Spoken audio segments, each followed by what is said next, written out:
Mr. President, I would like at the outset to express my warmest thanks to the members of the Security Council for the keen interest they have shown in the critical situation created in Cyprus after the coup, which was organized by the military regime of Greece and was put into effect by the Greek officers serving in and commanding the Cyprus National Guard.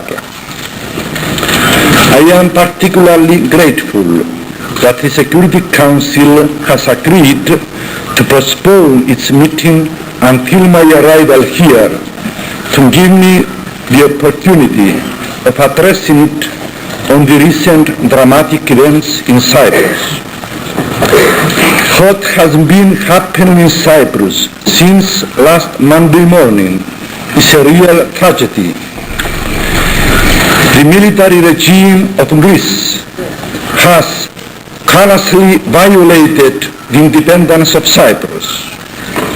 Without trace of respect of the democratic rights of the Cypriot people, without trace of respect of the independence and sovereignty of the Republic of Cyprus, the Greek junta has extended its dictatorship to Cyprus. It is indeed a fact that, for some time now, their intention was becoming obvious. The people of Cyprus had for a long time the feeling that a coup by the Greek junta was brewing, and this became more intense during the recent weeks when the terrorist organization ΕΟΚΑ, directed from Athens, had renewed its wave of violence. I knew all along that this illegal organization had its roots and supply resources in Athens. I became aware that the Greek officers staffing and commanding the National Guard were recruiting members for this organization, and they supported it in various ways to the point of access to the munition supply stores of the National Guard. On the camps of the National Guard, the Greek officers were conducting open propaganda in favor of this illegal organization and turned the National Guard from an organ of the state into an instrument of subversion. Whenever, from time to time, I complained to Athens for unbecoming conduct by Greek officers of the National Guard, the reply was that if I had concrete evidence in proof thereon, those found guilty would be recalled. By the whole tenor of their attitude, I got the unmistakable impression that their standard response was a pretense of innocence.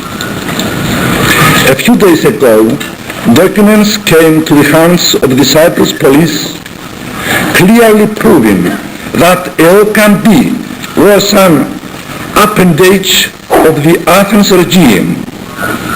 Funds were being remitted from Athens for the upkeep of this organization, and detailed directives regarding its actions were also given to it.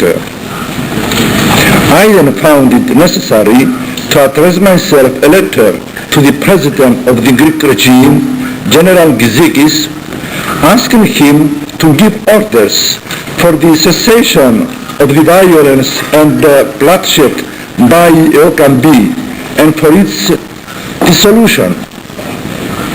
I also requested him to recall the Greek officers serving with the National Guard, adding that my intention was to reduce the numerical strength of this force and to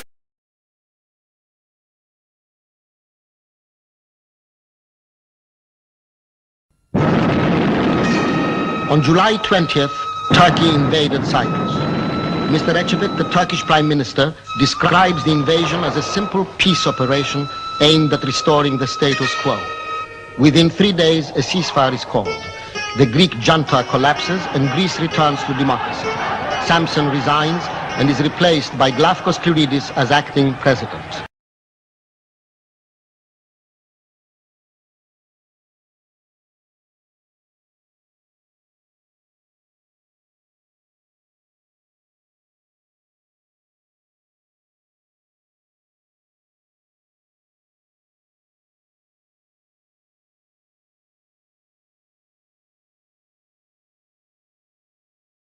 Abandoning their peace operation line, demand territorial changes on a take-it-or-leave-it basis.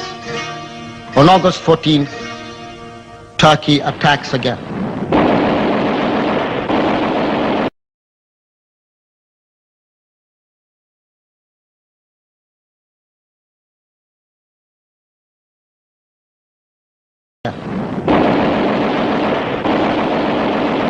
Mr. Ecevit publicly thanks the United States for their support.